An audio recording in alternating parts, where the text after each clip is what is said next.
Joke's on you. I'm into that shit. It's Saturday night. That's it. Oh, man, let's get her going. Hello, everybody. And we got on panel tonight, we got Dr. Alien. It's Dr. Anthony's twin, by the way. That's we got right. Chattanooga Ed. We got Paul Satara, and we got TJ Autocross.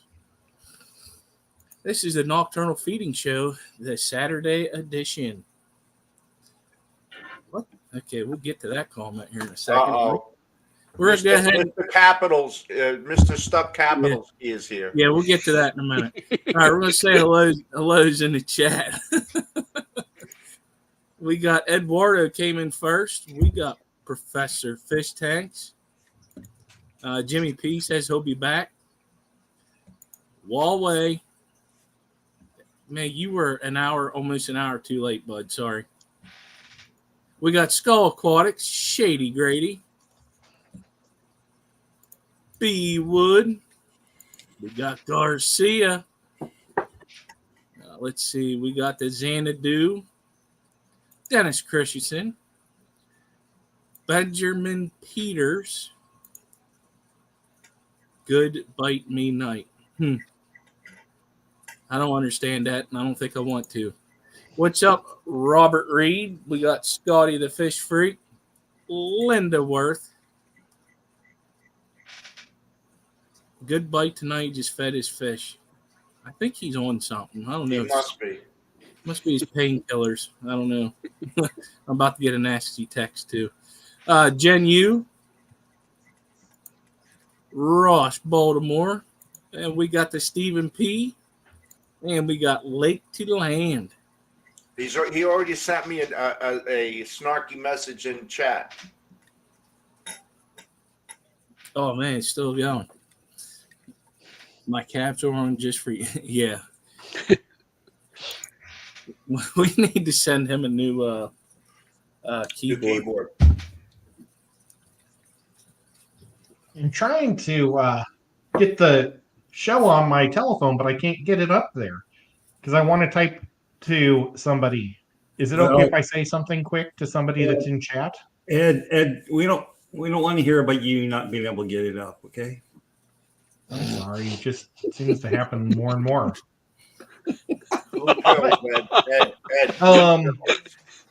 Scotty, can I have your email so I can add you to the baseball league? And anybody else interested in joining us in fantasy baseball, I would love to have you. Just send me your email either on Facebook or Instagram. Okay, sorry. So weird. Oh, man.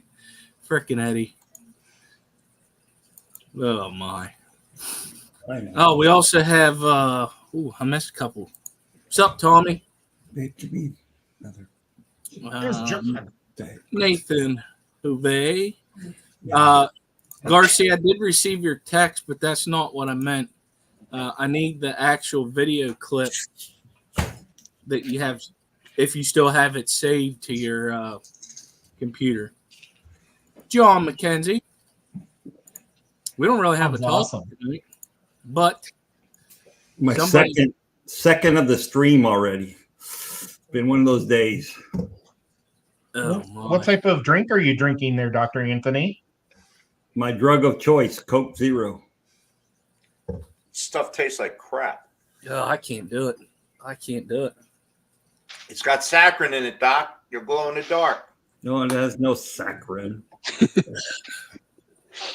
It has phenylketonuria, which is even worse. Yes.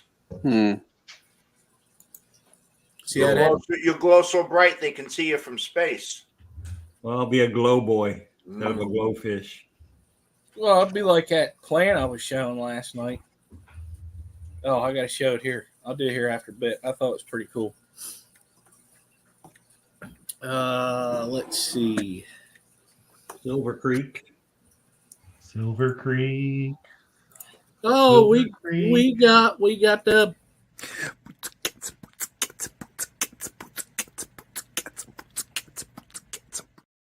course, Well, it but you can't- hides my face when he says it. Hey, it is what it is, Doc.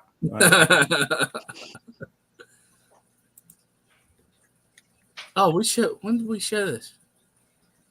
Oh, we shared it the other night. Glow petunias? Yeah, I'll show a picture over here. It's pretty crazy. Must have been what, Thursday night?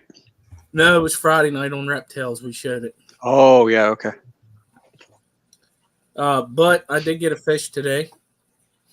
Oh, And, I don't know if it's somebody is going to get upset at me because I was talking about them last night to him. They are the gold skiffa. Mm. Where did you get it?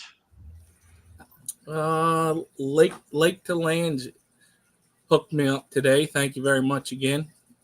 Got to hang out. Those with her for guys a little bit. cost. Well, don't know yet. Does he sell them? Oh, okay. No, it's Lake to Lands, Latoya. She had these. Oh. Well, I would love to buy 4 of them. Hey, Ed. If he's ever selling them. Ed, I'll give you some of my Dow drawers. No, you don't want this. Why not? I would buy some guppies from somebody. Oh, here we go.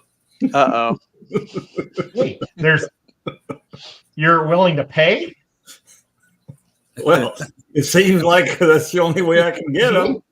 Man, Ed, this stalling tactic works better for you all the time. We've gone from now to Almost a money year. being exchanged. But yeah, we was talking about these the other night, and I thought they were pretty cool. She sent me a message, and she said she could probably help you out, Ed. Those things are really cool. Don't be helping him out. He doesn't help anybody else out.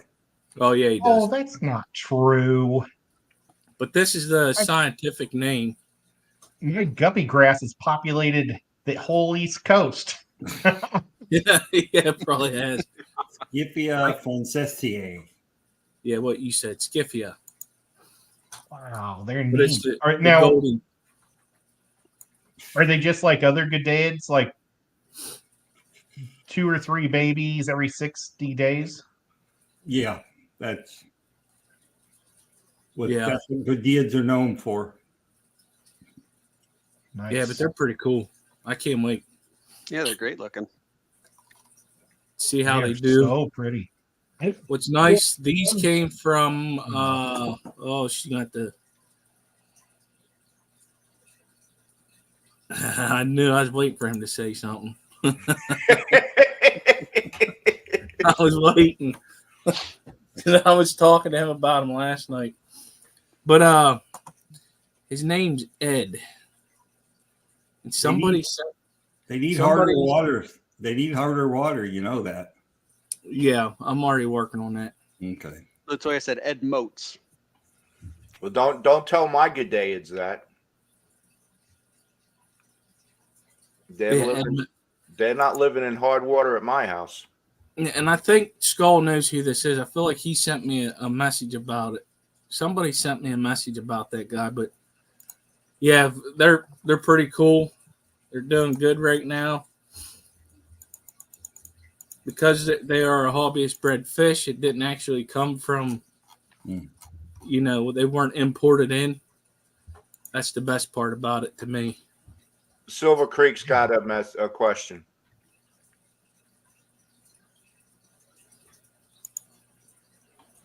That's a good question. She was keeping these in the high 60s, so they were doing pretty good there. I don't know how cold it gets in Texas where he's at. I keep all my Goodaids just in the room temperature basement. So that ranges from 60s to 70s. Just like my goldfish. They don't need a heater. I keep them out of the fish room. Keep the stuff that needs heat in the fish room, and then everybody else gets to enjoy the living area. They may end up on my back porch if I do a tub this summer. Well, that'd be nice. Not that I need any more of them. The way The they Pacific mollies I keep in cool water too. which is probably not supposed to be that way, but they do fine. Skip, you got aragonite in there with them? Yeah. Yeah. How many discus have you killed yet, Skip? Zero. Awesome. Nice. So I'm probably gonna have to find a home for a couple of them.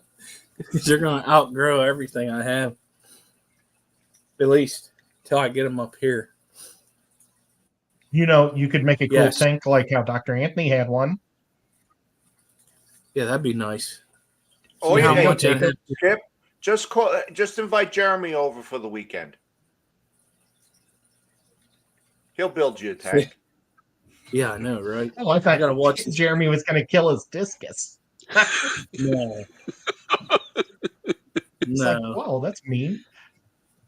Yeah, no. He put out a video today about another tank he was building, Aquarium Domain. I didn't get a chance to look at it yet. He's doing Looks the pretty cool. 1200s right now. Yeah, well, one of them. He's doing one Yeah. at a time. But Any of you? Oh, sorry. No, go ahead.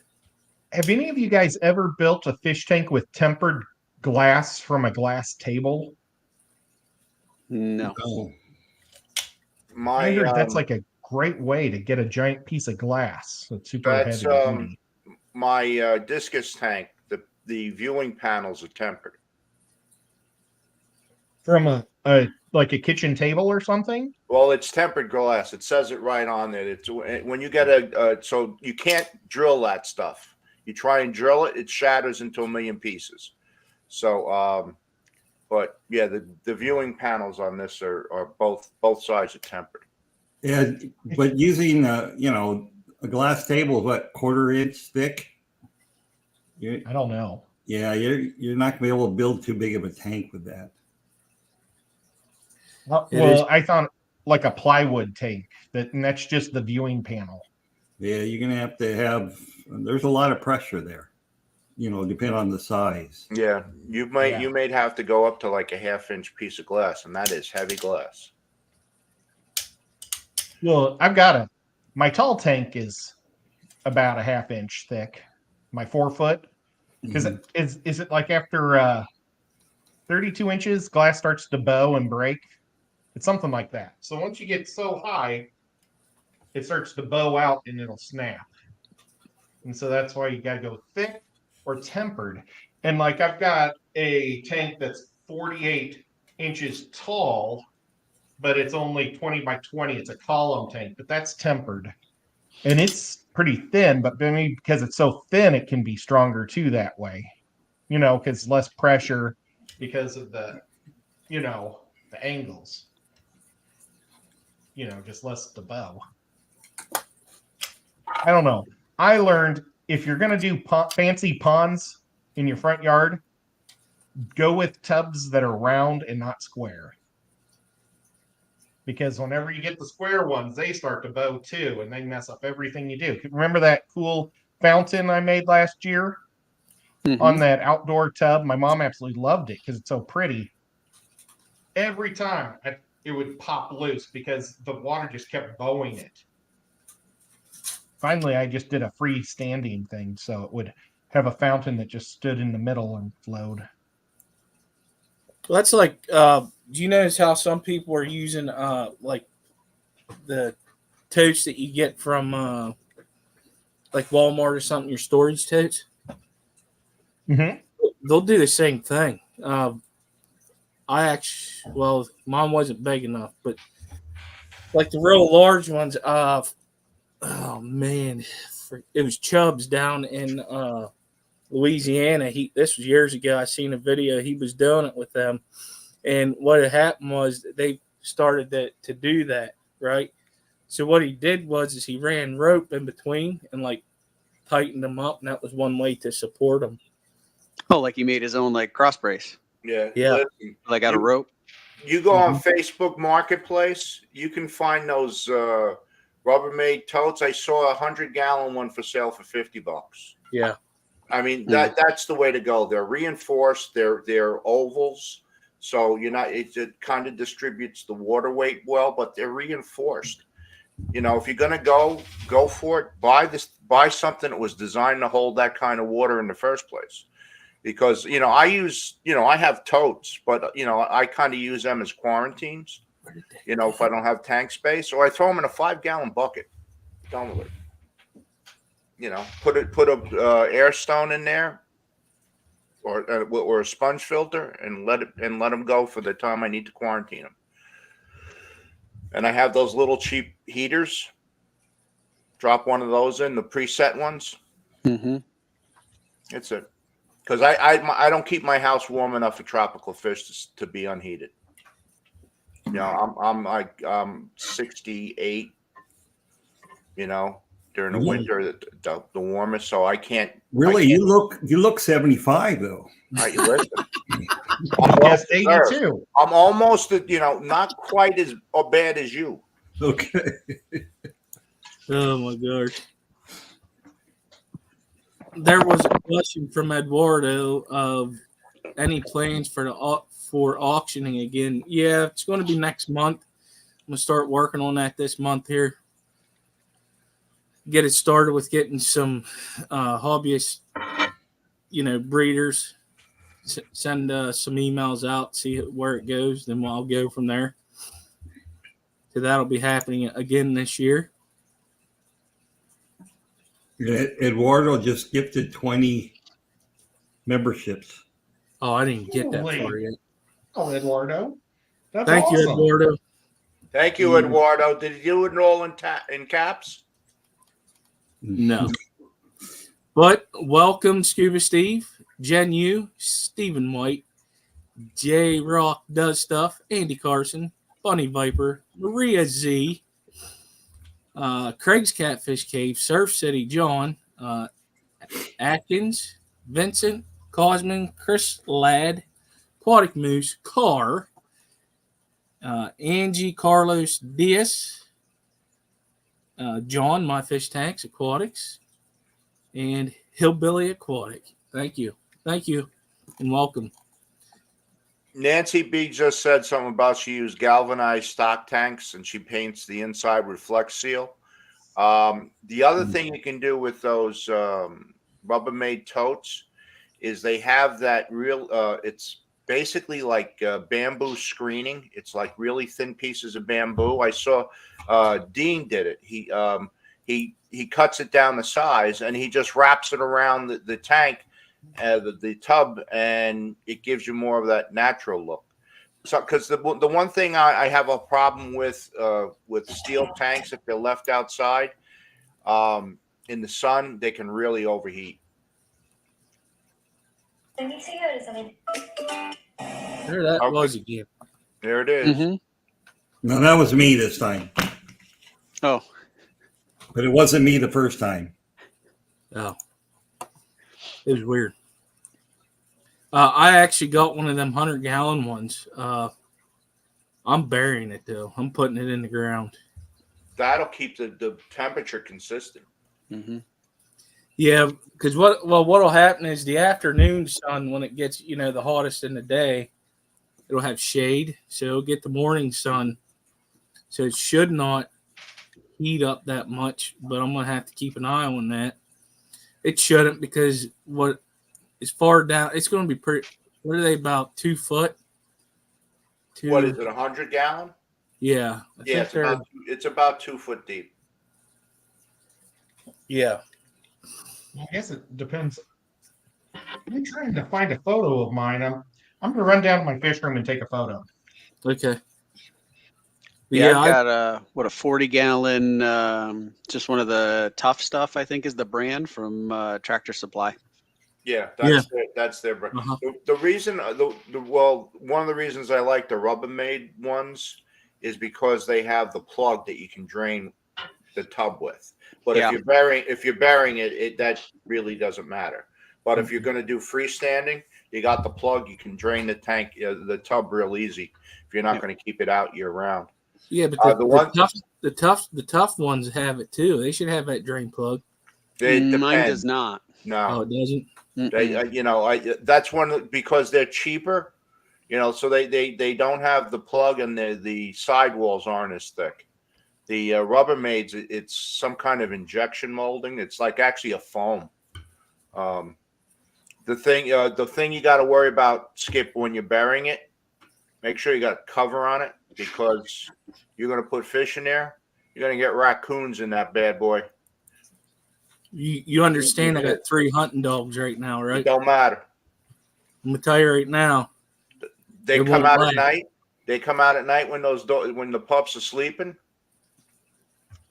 They'll go in there and eat your fish and be gone. I mean, I had one. We don't have raccoons. They used to come into when I was at my house in Jersey. I had a 1,000-gallon pond. They used to come in and fish. They were looking for snails. They're connoisseurs. They like escargot. Whenever they would catch a fish, they would catch it, bite it its neck, and then throw it in the driveway. Bastards. Yeah, we don't have raccoons in town, thank God, because there'd be trash everywhere. Because I live in town, so I'm not worrying about it. But if I lived where I grew up, yeah, it'd be a totally different story. Yeah, because I wasn't out in the country. I was basically, Todd knows, it's West Essex County, so that's like an older suburb in North Jersey, where the town I lived.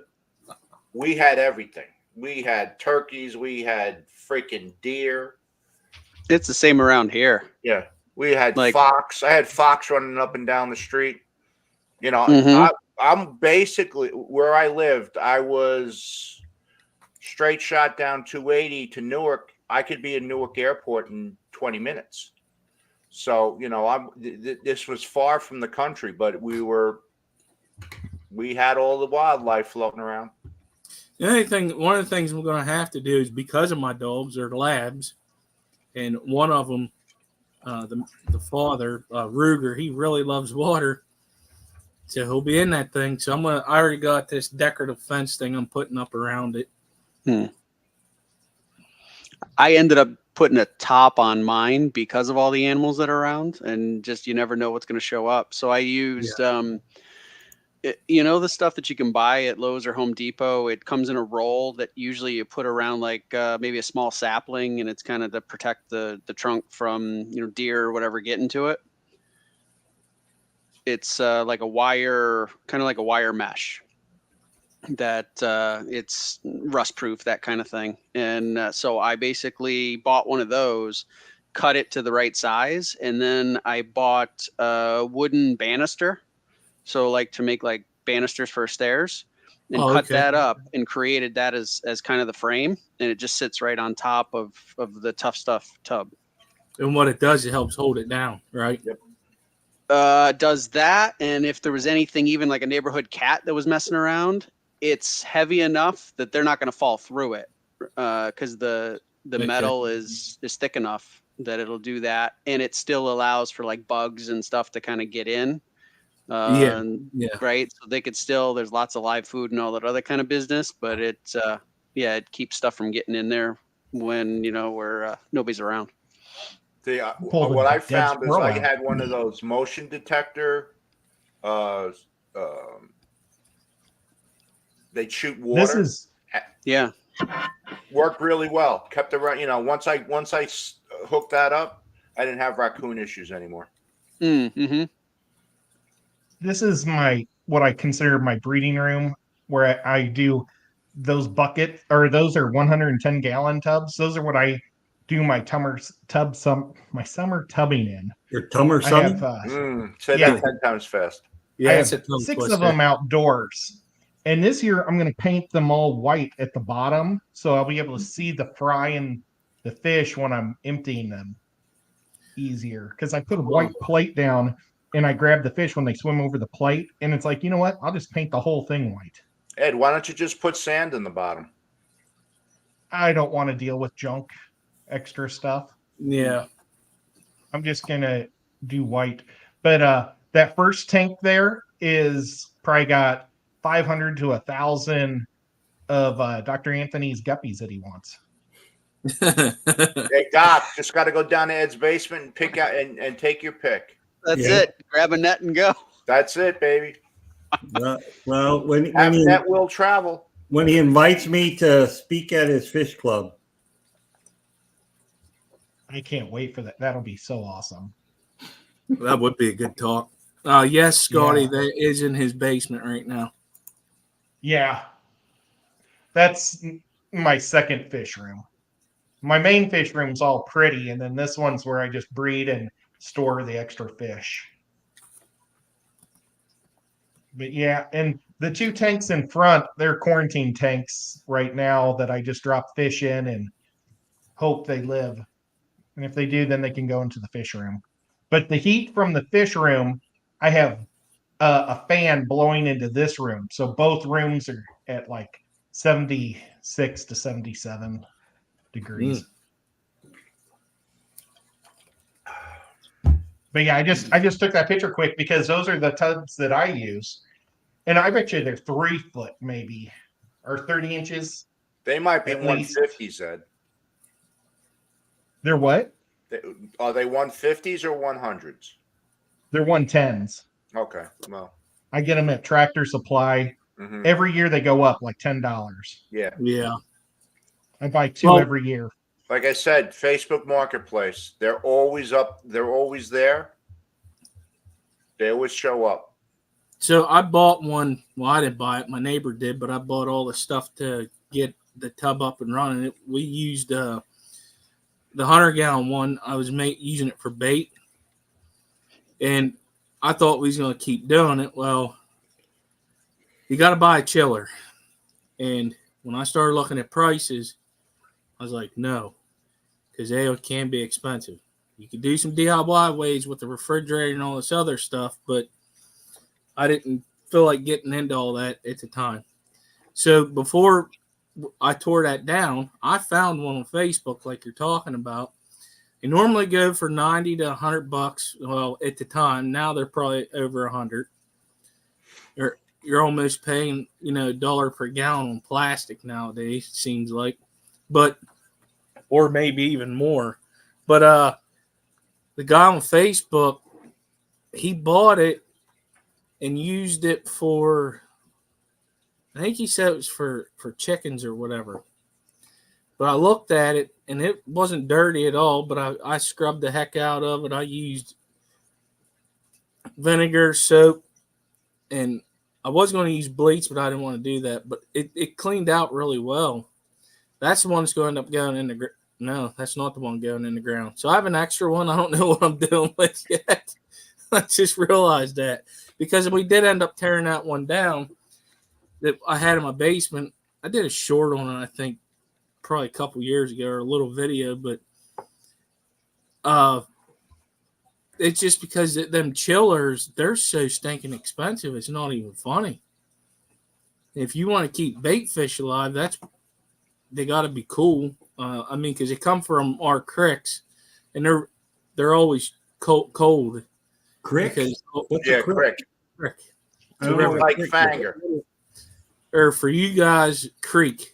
is. Okay, creeks. It's a Yunes. It's Yunes. Crick. The translation. That's it. But I'll get to that in a second, Ed. Shady Grady said he puts 2 tubs outside every year, and he puts guppies in it. And I can vouch for this because I've seen it in person, and I know Ed has. Whenever you bring them in, the colors are so vibrant, it's not even funny. Mm-hmm. They're getting all that natural food, and the sun, I don't know, the UV does something to them, I think. I think they get nice suntans too. Yeah. But it stays like that, right? This is the exact same tubs that I get every year. They used to be 59 when I first started. I buy 2 every year. That one does look like it has a plug in it. Yeah. Oh yeah, it does. I love the plug. Yeah. That's a brass plug? Yes. Okay. See what's good for what you can do with that. You take the plug out, and you can actually use that to recirculate water, or you can set it up as a filter. Oh. You plumb it out that way, and it'll feed back into the tank. put a So pump could on you- the inside. Hmm. So you could either put a filter on it, or you could just use it as circulation. Put a pump in it, and then just have it go back out the outside of the tank and drop back in. My goal is to try to breed some plecos outside too. I think that'd be fun. The Starlights, Ed? No, I'd like to do phantoms. Oh. Mm. But I want to learn how to first breed general plecos first before I go to the expensive stuff. Get some clowns. That's why I picked the Starlights, because they're an easier one to breed, learn on, practice and stuff. Is that the ones you finally figured out what they were? The Starlights were the ones that I've been hunting for forever. They're a bristle nose that was very popular for a while, and then everybody got them, and they couldn't sell them anymore, and now you can't find them anywhere. It's like, Hey, but try they're kind of got a clown blue and pleco. white top. Try the clown pack plecos. They don't get big. They also don't. I have one in that angelfish tank I showed you, and he doesn't hide. I see him all the time. It's not like he was my first venture into plecos, and I can tell you I see him every day, not once every 6 months. And they don't get big. Somebody said about the IBC toads. I was thinking about that because I was thinking about doing a hydroponic system outside for my garden. But I thought about doing that. I think Grant and Shelby have a whole bunch of those, right? Yeah. Lumpy Dog says about drain off, or drain for excess water. I drill little holes at the top. Mm-hmm. Yeah. And I try to keep it as small of a hole as I can, because I don't want my guppies going out the hole. But I mean, I'd rather lose a few a few fry than a whole mess of them going off the top. Mm-hmm. So I just, right under the lip, I've drilled all around my tubs.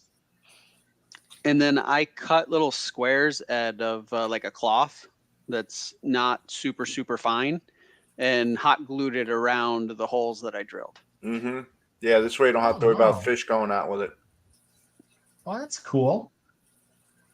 That's something I didn't do yet. I need, because I have a 20-gallon one in the ground. Mm-hmm. It just overflows. Yeah. Before I set it up the first year, I figured that was going to happen. So I drilled the holes, and then figured I'd at least try and keep the fish, the babies, at least in the tub. So the cloth seemed to, it didn't overflow when it rained real hard, and didn't find any fish outside. So What do you use for outdoor tubbing? Outdoor tubbing. I don't Yeah. tub outdoors. You never did that? No. He No. will once he gets to Portland. He'll be retired. You saw my Yeah, it is backyard. something. There's no room for tubbing back there. I didn't know what you had on your side, besides all the tanks that you had to pull out of your fish. The only tubs I have there were for Daphnia. Oh, okay. Yeah. I forgot to ask you about that when I was there. I saw it. I'm like, okay. Yep. Daphnia and crawdads. That's cool. Silver Crawdad. Creek, we're getting ready to garden. I'm spending every freaking spare moment of my time pruning. I got a couple months yet. Yeah, We don't start until at least Memorial Day weekend. No. It looks like I got stuff starting to flower now. I've got a beaver dam in my front yard from all the stuff that's been pruned out of my backyard, waiting for the city to come pick it up. Yeah, February, all I do is prune. So I spend a couple hours every day out there pruning, getting ready for the season, because I'm, probably next week, I think we're starting to show 80-degree days at least 2 or 3 times during the week.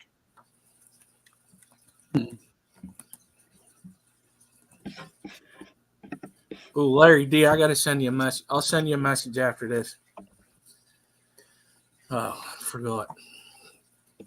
Yeah, we're in the mid to upper 70s all next week till the end of the week. Then we go down to 65. That's crazy. We had one day of 60s, and it was like a tease. And then it dropped back down to the 40s. Then it was 20s at night. I'm like, this is ridiculous. Yeah, every day I felt like I wore a different coat to work. It was like one day it was like a nice spring jacket. The next day I got the darn parka back on. Crazy.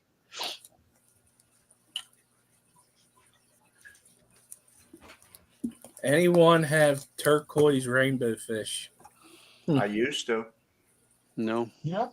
I was about to buy some. I was thinking about heading over there this week to get, because there's this one fish store in Cookeville, Tennessee, and I was thinking about taking my big old Red Devil there because they've got plenty of space for it, and then buying four because they had 4 of them, and I thought I'd get all 4.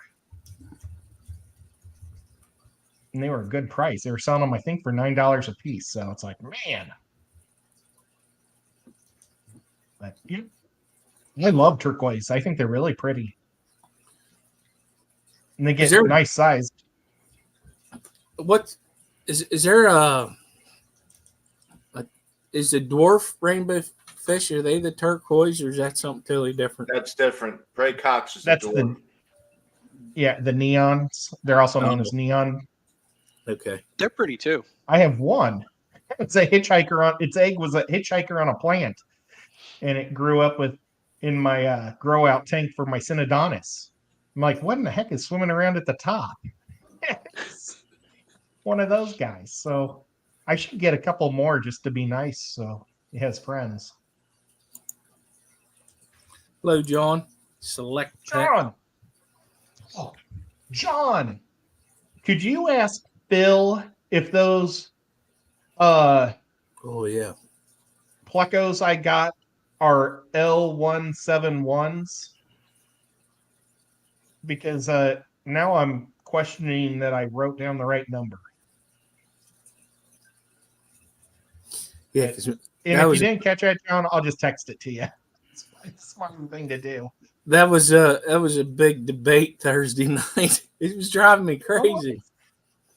That was crazy. Hey, we got Mike. How you doing, Mike?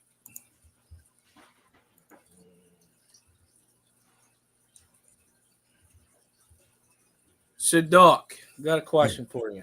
Yes. When you move to your new place, it's going to be, well, pretty much starting all over again. Yep. Do you have anything that you're going to do different? Yeah, I'll probably try to put in automatic water change. It really depends where we move. One side of the river in the Portland area has soft water. The other side has hard water. And so it depends. If we move to the soft water side, then I'll just plumb directly from the plumbing, the house water supply. If it's on the other side, then I'll have to figure out with the RO system, how to plumb it for the RO. But yeah, I would like to do an automatic water change system. That's probably the main thing I'll do different. Because Would you build in a garage again, Doc? I know. Hopefully this time it's either going to be a basement or we will build a fish room. Yeah. If there's enough room on the property and it doesn't have a basement, then we need a garage in Oregon. Here in Southern California, you don't really need a garage to protect your cars from the cold or anything, so it was no big thing not to have a garage here. Yeah, the climate's definitely a little different up there, huh? But Renee said she wants a garage for her car for sure, so Fair enough. Well, I mean, you could always build onto the house too if you needed to. If you didn't get one with a basement. Yeah. That's what we'll end up doing is if there's no basement, we'll build another room, garage size room but I want to compartmentalize it to have, one area where it's going to be discus. So it's going to have to keep that warm. And then another part where it's just normal tropicals. So this is in your garage, right? No, this will be in the new fish room. Okay, so this will be inside the house. Or we build a room. That would be pretty How interesting. What if Renee wants a quilting room? You'll be the Rusty Wetzel of Portland then. You'll have your own fish house. Renee will have a quilting room anyway, so that's awesome. With her, her sewing room and everything. She wants to get into quilts. We got her a big sewing machine that will do quilts, so that's what she wants to do. A long arm. Nice. I don't have no idea what it is. Okay. I've learned more about sewing machines in the last year than I ever cared to know. I had to sit through like a 2-hour course on it just last week on I forgot what they're called, something with a B, fancy pants one, but it's real neat. It doesn't it's for my mom and it has auto stitch, like the stitch goes into the needle, whatever it's called. And my mom still hasn't figured out how to do it, but I figured out how to do it, so I can thread her needles for her with the automatic machine. It's really neat. Ed, I didn't know. She snared you. Now she's got you threading her needles. She got you. She's got you threading her needles. It feels like an accomplishment when you do it right. So I can at least say there was a method to her madness. Threaded a needle. Yeah, now look at how excited he's getting about this. She really got him good. Last time I did, mess with the sewing machine was back in high school whenever we had to. Yeah. I made the ugliest teddy bear skip ever. I made a dinosaur. That thing was hideous. I didn't take sewing when I was in high school. We had boys' foods. I was in the kitchen for one full year. We had to sew a what did we sew? Now I forgot what we sewed. We made a stegosaurus. A stegosaurus. Wow, that's crazy. Very specific. It's around somewhere. If I ever pull it out of a box, I'll show it to you, TJ. You will not be that impressed. Bring it to the Clash. Yeah. Probably be like that teddy bear. Hey, Ed, you could use your mom's machine to make a quilt that looks like an aquarium. Oh, there you go. She made me an aquarium quilt for Christmas. Do you want me to run and get it real quick? Oh, that's neat. Yeah. I'll go get it. My mom's like really huge into quilting. She's the president of her club and everything. Okay, I'll be right back. The only thing that I kept up with sewing was because I was in the military. I had to fix my own uniforms. If a patch needed sewn on, I sent it out. I was like, oh yeah, well. And then my daughter, like her stuffed animals, like they'll get a little hole in it, She's like, Dad, can you fix this? This thing gonna end up looking like Frankenstein. I'm just telling you, it's gonna have a scar.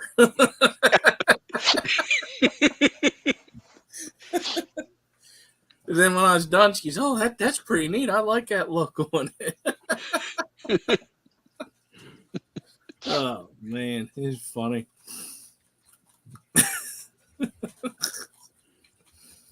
Yeah, I was trying to think about whenever I move stuff over to the other room. I wanted to come up with a system because I could still do an auto water changing system. I don't feel like drilling tanks. So I thought about what Rachel O'Leary did. So in the front of the rack, she ran plumbing. And when she was doing her water changes, kind of like a gutter system in a way. Mm-hmm. And it just went to somewhere. And then what I thought about doing was doing that, but then I wanted to figure out a way to pump it to my garden in the summer. Is what I was thinking. Ooh. Yep. That is sweet. Look at that. Upside down. How can you tell? Yeah. The plants. Well, the plants. You don't keep it on my bed because I'm afraid the cats will tear it up. Yeah, I would not let my cats even around that thing. No, that's really neat, man. Mom did good, Ed. Yeah. Oh, so the fish change colors. Yeah, that's actually the material I bought for Aquashella when I would make the bean bags for cornhole. Mm-hmm. She used all my material. Oh, I thought the fish, the green ones, it had that stuff like the kids, they get them pillows. Well, my daughter had one, and you ran your hand across it, and it changed colors. Oh, okay, I see. It's not that. Mm-mm. Yeah, you see, I did the bean bags. So one side would be rough, and then this side is smooth for the bean bags I would make for cornhole. Ed, how long did it take her to do that? I have no idea because she didn't tell me. This is not one of her advanced ones. I mean, she makes fancy ones. That's not advanced? No, Okay. you wouldn't believe her super fancy things. That I'll grab one of her fancy things and see if she has one here. Yeah, that's what I was thinking, Beach Cats. Thank you. Flip sequins. Okay. What are they?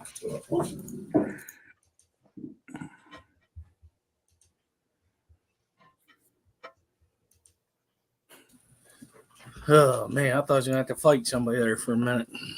We're good. Just my son. False alarm. But he ain't small. He's about my size, and he's only 14. Ugh. Oh yeah, I met him. What was it, in the fall? No, Uh, earlier this. What was it, Yeah. November. I think it was November. was it Fish Swap? Yeah. It was the ACLC. At that fish place. Oh, yeah, because their first one's coming up in 2 Saturdays. Yes. I will be You going to there. that? You going to that? Yeah, I'm looking for certain fish. I'm not really looking for anything new. I want to add some blood to what I have, different genetics. One of the things I am looking for is Mexicali is some stir-bys and super red bristlenose plecos. Sabu had stir-bys there at that last one last fall because I know Maria got some while we were there. Yeah, I was also looking for Rubitais, the rust Corey. Ooh. He had a bunch, and he had a hard time moving them. Then at the CCY swap, I couldn't make it to. He ended up getting rid of them all. I'm like, ugh. The only place I found them is Zalquahuna. Oh, really?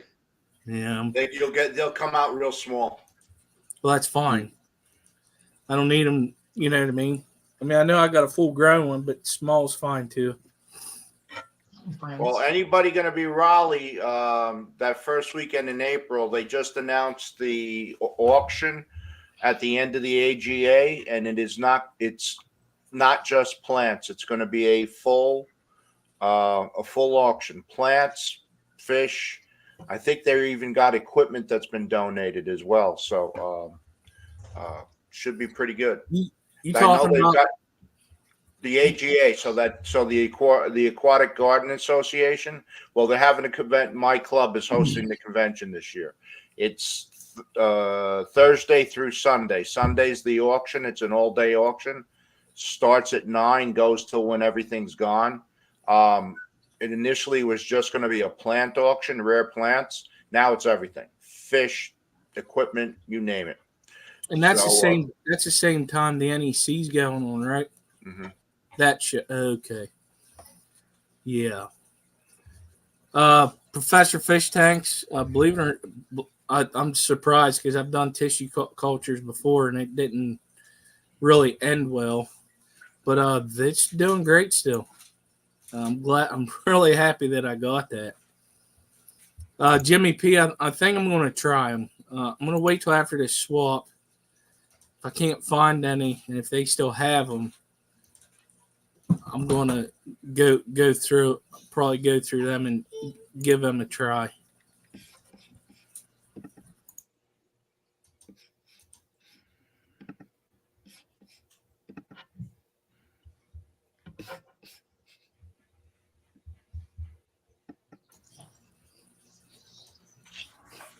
Just the head shake. Yeah. Excuse me for sneezing. Bless you. Oh, and just going back to the AGA, anybody who is interested in tubbing, Ted Coletti is going to be speaking, is one of the featured speakers, and that's what he's going to be doing is talking about tubbing. Nice. That'd be a good talk. Yeah. I have his book. I got it too. I need to read it. Hi, Night Owl. Night Owl. Oh, I need to send you a message too. Yeah. Yeah. I met him before, but I really got to meet him, talk to him more at the past clash. Very cool guy. Just don't put a guitar in his hands. He is unbelievably talented. Yes. Yes, that guy, Geek Boy. He's so funny. We should have seen him during the auction. Oh, man, that was funny.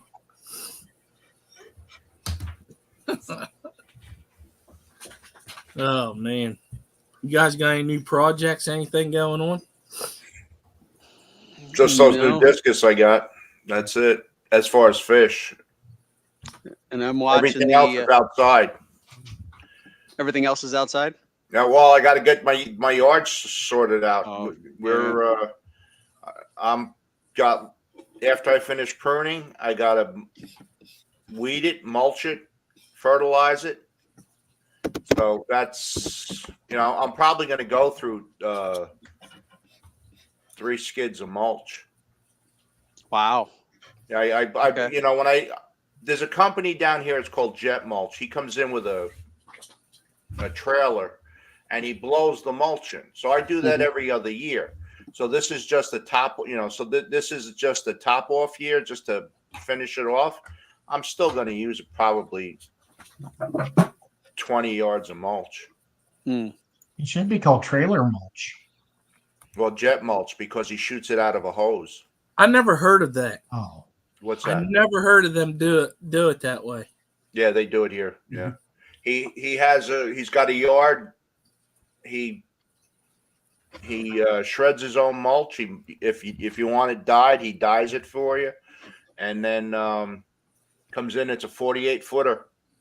And it's got a blower on it, and it just, I want to say probably about a 10-inch hose, and he just drags it all over the place and tops you off. If you can blow concrete, you can probably blow anything. Oh, yeah. Yeah, like insulation, right? Yeah. Yep. Basically, it's very similar. So, but yeah, so what did I use last year? I used almost 40 yards of mulch last year. 40 yards of mulch. Wow. That's one thing I miss about St. Louis is the parks program makes their own mulch and gives it away free. You can get that, but the thing is, you got to haul it, Ed. I don't have 40 yards of mulch is a lot of freaking mulch to haul. So what I'm doing is I'll just get 3 skids of mulch. So that's about 72. It's about 16 yards of mulch on 3 skids. So, and then this way I just drop it where I need it. I stage it, and then I open up the bags and rake it out. But I'm doing this all by myself, so it takes time. Yeah. You know what you do? Because I used to do that, and I would actually take the old mulch and get rid of it. Just go to stone. Then you just blow it off. You're done. Not down here. Why One, not? there's no stone. One, Skip, the thing is there's no stone here. There's no native stone. No, you just go get river rock. Nah, it's Skip. There's nothing native on this part of North Carolina. So all the stones got to get imported from like the western part of the state, and it ain't cheap. And then with it gets so damn hot here, that stone will bake the soil. And I grow things, so I have gardens. You know, this is, you know, I do have pathways that are covered in gravel, but you know, where I'm growing, it's all got mulch on it. Did you ever go megalon tooth hunting? Megalon or Megalodon. Megalodon. That's Thank not you. I was like, something's not. The whole thing was being twisted in my head. Do you ever do the megalodon tooth hunting? You find them. You'll get them on the coast here. You get those big shark teeth around here. Yeah. They find them pretty regular after a hurricane. It's not. You know, they apparently show up quite regularly. That's where mine came from. I was talking to somebody. They go to this beach and they are always finding shark teeth. Who was that? Oh man. Well, I was told the best place to go is like where rivers go into the ocean because it's the mud that pulls away after a hurricane, and you can find them in that. That's where the guy that found mine. I'll grab that too. I love my tooth.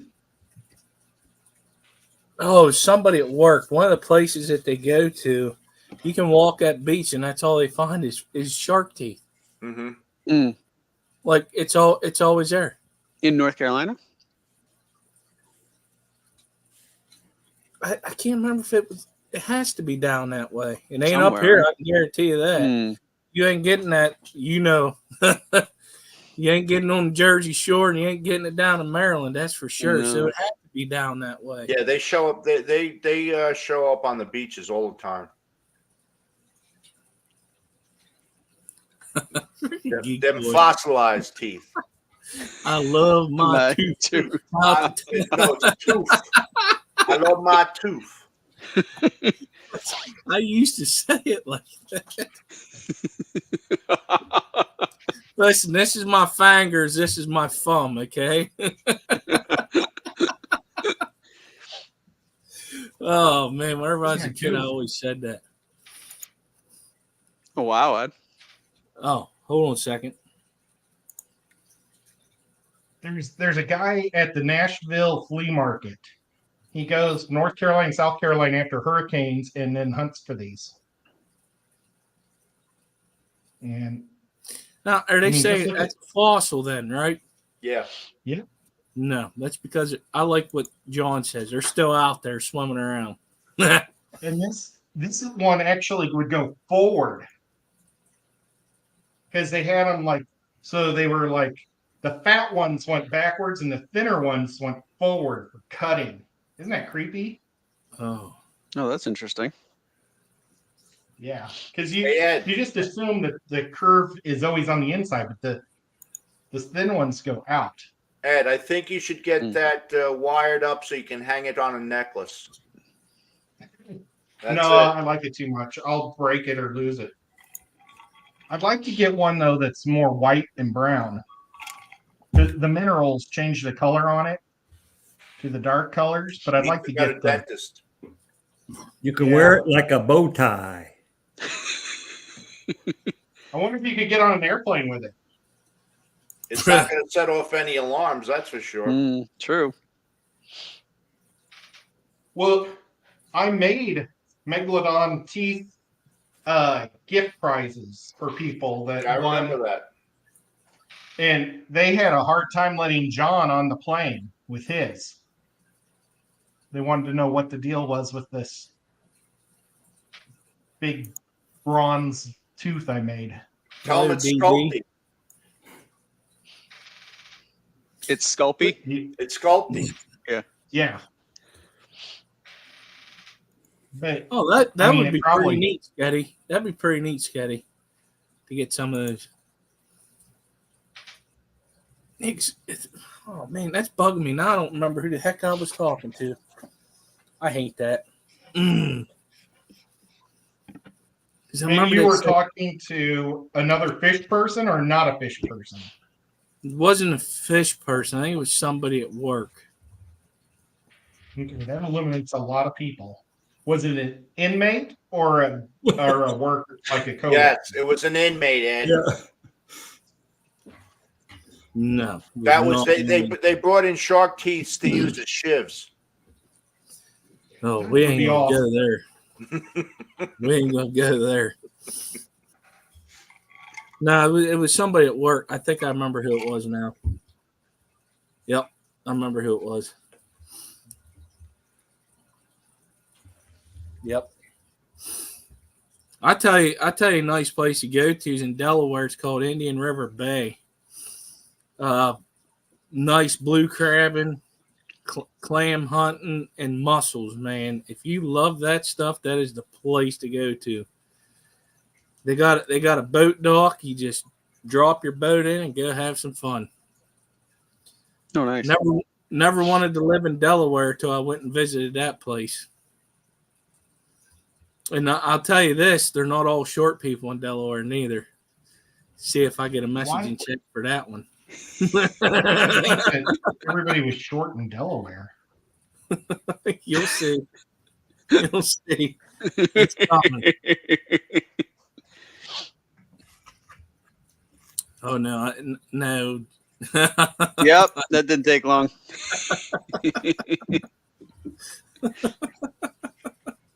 Do they have like a really bad basketball team? Yes, Ed. Yeah. Ha. Oh, man, I had to. It was great. It just came to me and I thought of it.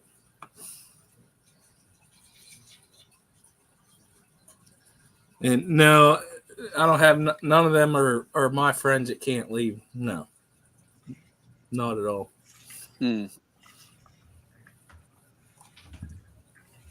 So what else has everybody else got going? Anything new? Well, besides the G'dads, I ended up getting some CPDs, goldback shrimp, yellows. Oh, I love them. Oh man, They're so nice. you ever see them in person? Oh yeah. Oh, I won a raffle too, so I got some coming my way. Oh nice. Fair, I add to them, and then Duplicaris corridoris. Oh, they're pretty too. Them pictures do not do those fish justice. When you, yes, I did, John. When you see those Duplicaris in person, that orange is so bright, it is crazy. It's the first time I see them in person. I've always seen pictures of them, like, man, it would be awesome to have. And when you see them in person, Way better. yeah. Yeah. No new fish here. I'll be putting a tub Yeah, outside for the summer, which is good because once the weather warms up here and track season starts, I'm gone. At least 1, maybe 2 weekends a month. So trying to breed fish and take care of babies is not easy when I'm gone. So, so I'll be doing that this year to try and hopefully get some new baby fish that I'll bring in the fall. And really happy to see that the Parasipporochromis babies are like tripled in size now, and they're I think a couple months old. Yeah, which ones were those? Those are the deep water ones that they have like the neon blue edged fins. Oh, I got seven of those. did you send that? Was that one of the names you sent to me? Yeah, Parasiprochromis. Yeah. Are they shell dweller? No, they are a deep water, kind of like a cave and kind of rocky cliff dweller.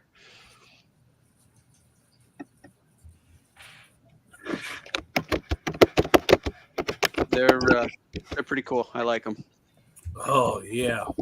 They're a maternal mouth brooder. So Yes. there's 7 of them. They were born at between an eighth and a quarter of an inch. So they were full actual fish when they were first released. And I don't know how the mother fish had 7 of those guys in her mouth that whole time, but 3 weeks from the time that she started carrying the eggs to the time that they were released. And yeah, they're doing great. And they seem to be able to, yeah, that's exactly what they are. And they seem to colony breed because they didn't eat the babies at all. They have coexisted with them, no problem. That's a beautiful fish. They're really nice. Yeah. Nice color. I thought they were, because I'll tell you why I thought they were shell dwellers. Because of this picture, whenever I was looking it up, there were shells in it. Shells there. Yeah. It threw me off. I was like, and this is a cichlid, right? Yeah, they're from Lake Tanganyika. And that's kind of what the little babies look like. They're now probably over an inch now at 2 months old. So how many? What's that? How many of these did you start with? 4, 2 pairs. And you have how many now? Well, so they're 3 years old. Ooh. And this is the first time that any of the mothers have actually kept the eggs to full term. So I have 7 and then the original 4 adults still. And how they big get did they get? 4 males are probably 4.5 inches. Females are probably 3 and change. Man, they look like little torpedoes. Yeah, they're fast. They definitely are fast swimmers. But yeah, they hang out. They'll swim upside down every once in a while because they're used to being in like caves and stuff. So you'll come here and you'll just find them completely inverted, just kind of floating there, and then they flip back around and start swimming around a little bit. So they play possum. Yeah, it's just they're used to doing it, and so every once in a while they'll just kind of flip over. It's kind of funny. The babies started doing it almost from the very beginning. You'd kind of come in here, you'd see them sort of towards the top of the water. They flip upside down, then they kind of right themselves, and That's cool. Oh man, they are neat. mm-hmm. So 4 to 5 inches. Yeah, like 4.5. That's not a bad size. Mm-mm. And they're a longer lived fish. They're like supposedly between 5 and like 7 or 8 years. Mm-hmm. That's good life. Mm-hmm. Yeah. So what size tank do you keep these in? So probably far smaller than they long term should be. I've got them in a 29 right now, and they're seeming to do just fine with 4 adults. I'll pull the babies out when they're a little bigger and ready to go wherever their new home will be. But yeah, but other than that, they've been fine. I probably would move them to a 40. Probably. Now so you said Lake Tanganyika, so they would need hard water then, right? Mm-hmm. Yeah, so I just do the aragonite sand, and that's fine. I don't add anything to the water. So the pH is 8-ish.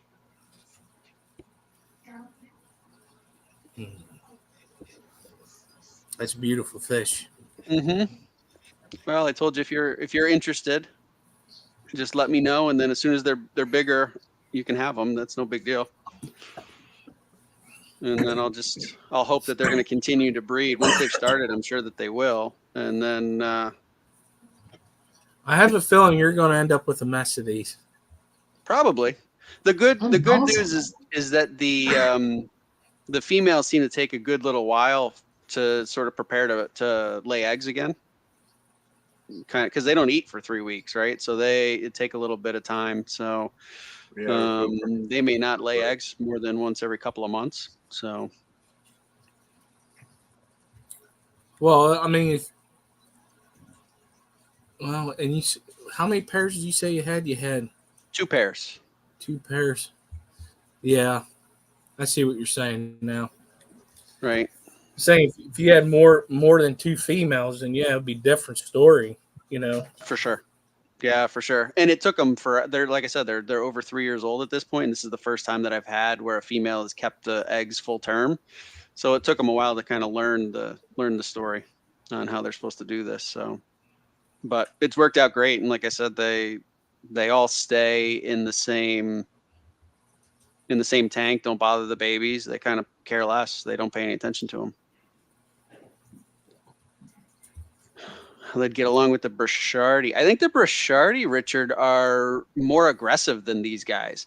These guys are pretty calm. Every once in a while, they may get into like a little bit of a scuffle, but basically then they leave each other alone. They're not,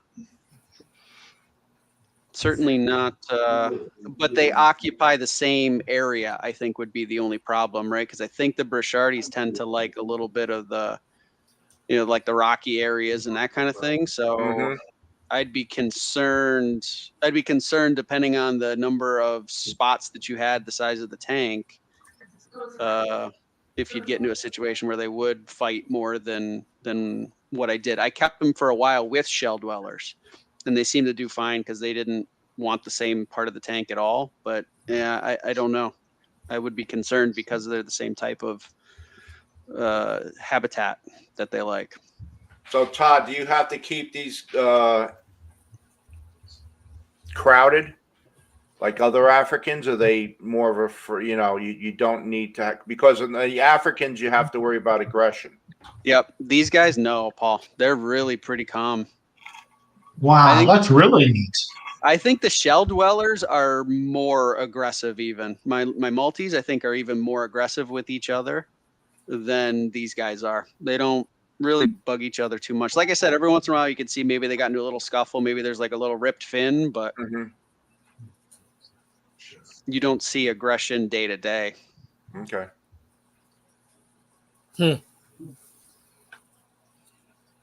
Oh man, that's a very beautiful fish. Yeah. They were not something I had on my mind when I went and bought the Maltese at a place that specializes in a lot of cichlids up in North Jersey. The Fish Hut. I don't know if you ever went there, Paul. When Is that the one in Saddlebrook? Yeah. No, I never. Yeah, actually, that's where I used to deliver. I used to deliver in Saddlebrook, but no, I never went there.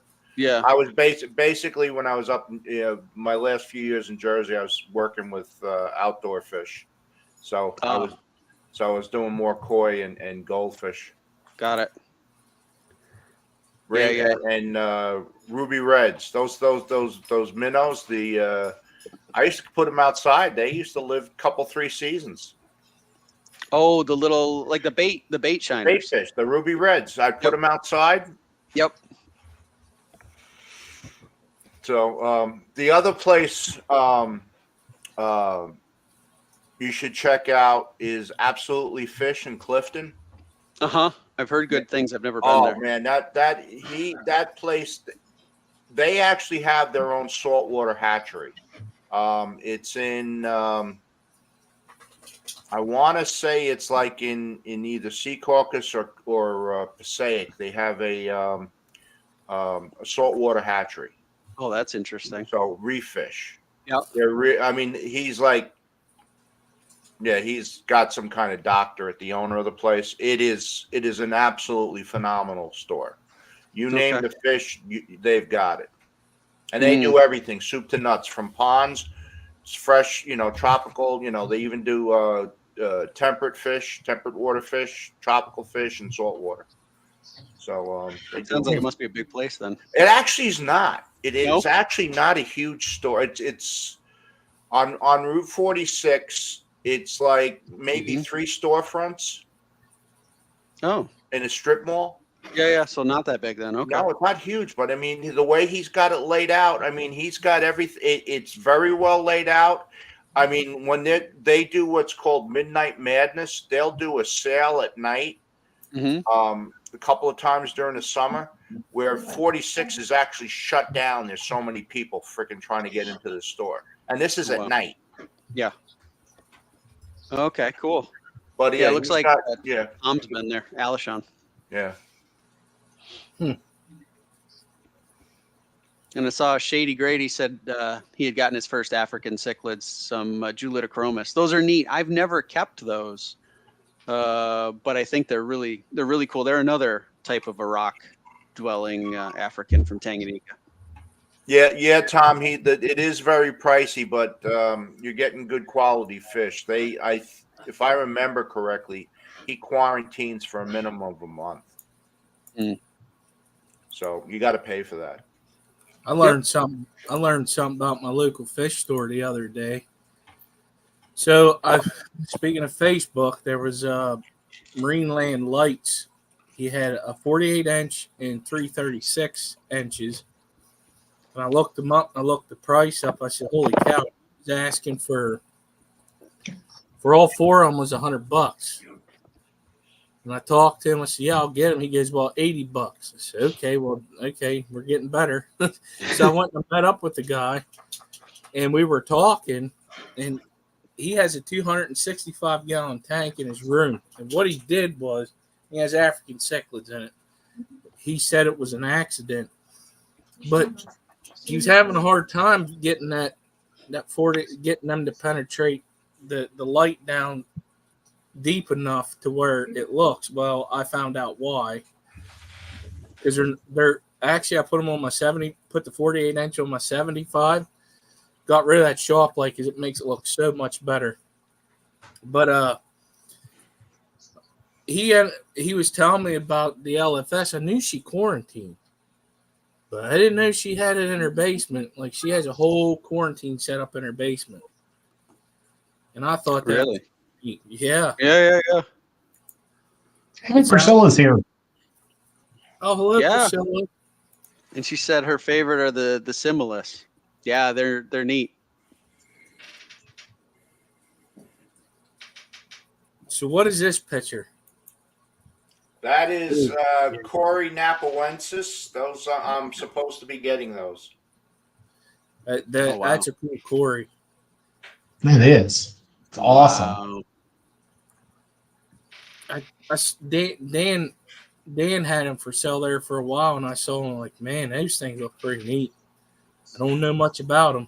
They get to be they're about the size of a panda, so they're kind of like that smaller Cory. They're bigger than Hasbrosis, but are about the size of a panda. So they're not a true dwarf, but they're that next step up.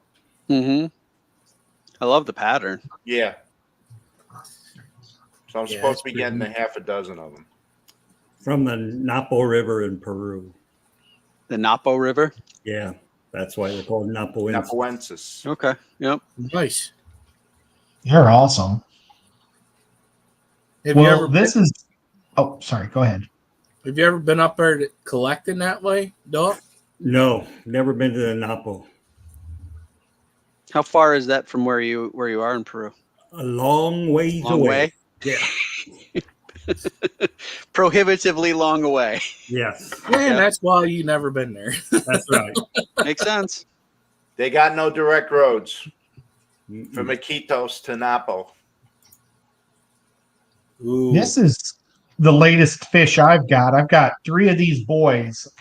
They had no females, but they were just gorgeous at a fish store, one of our local ones. But I've got platinum Dumbos with red tails, solid red tails. And that's like one of the ones that I breed heavy on.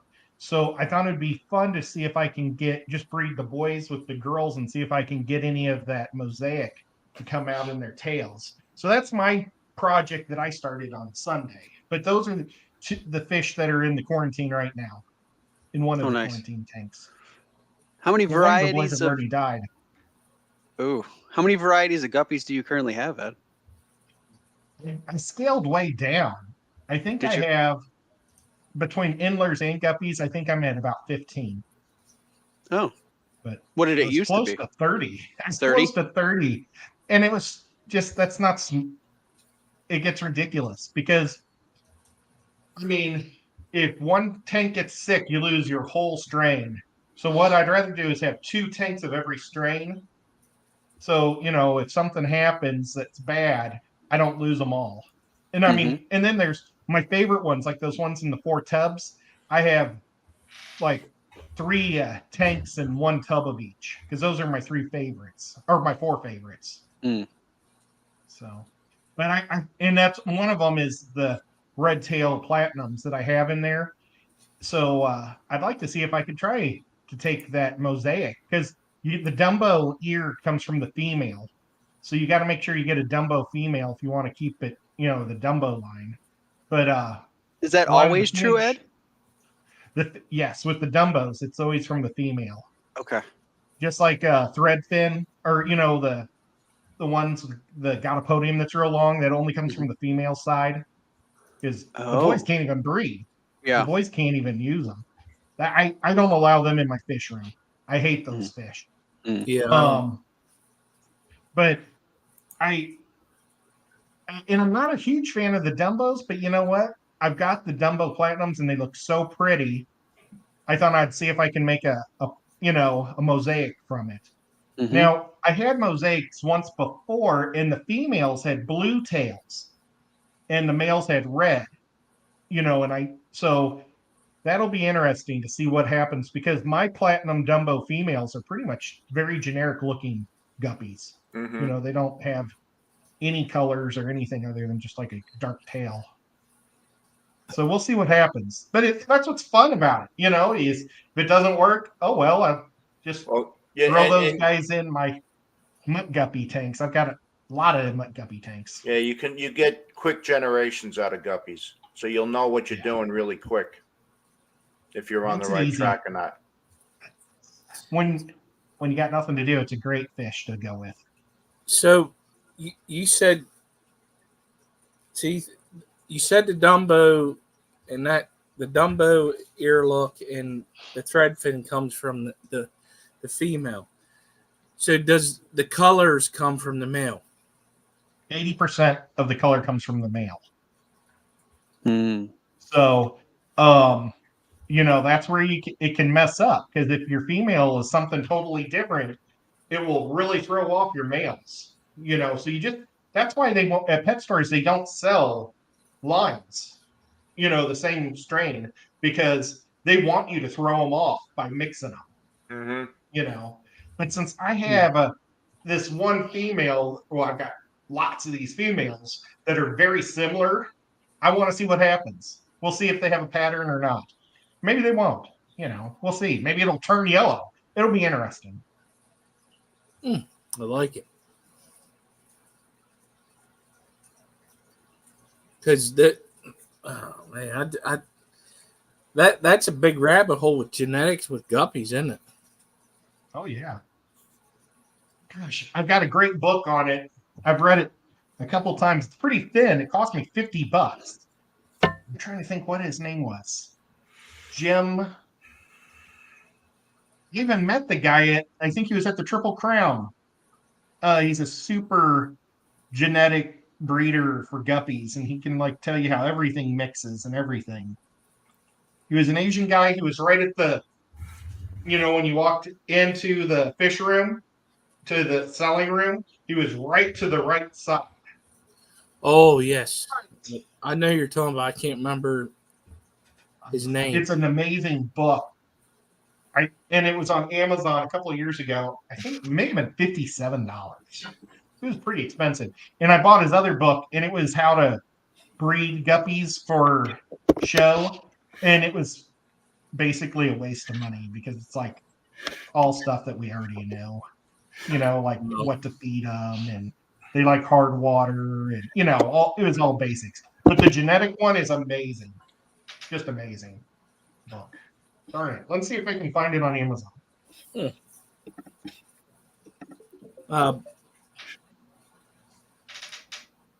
Richard wanted to know if you could show the book. So Richard recently came into quite a few different strains of guppies. Mm-hmm. Oh, Doc, you remember when we was at that one fish store? We was looking at the price of them guppies. Yeah. Oh, And they weren't good guppies either. no. Wasn't it like it was a crazy? Wasn't it like $30 to $40 some dollars for a pair? Yep. But guppy, Ooh. Mm-hmm. Yeah, and like he said, they were not like your.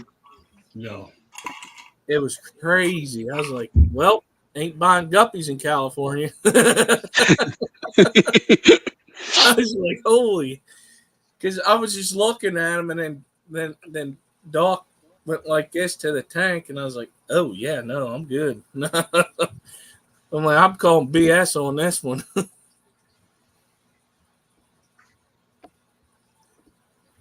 He ended up with discus, so that's a. Well, I ended up with more in discus, but yeah. Well, I was gonna say, but that's much of a much more of an That was upgrade over some random guppies.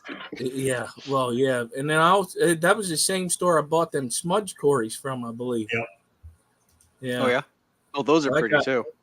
Oh yeah. I got That them. was- They're nice. They're nice cories. Mm-hmm. They breed pretty well for me too. Oh, you have them too, Paul. Yeah.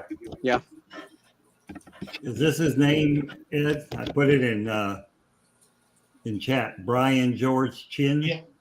Yep. I just found the link too. I just shared it. Hmm.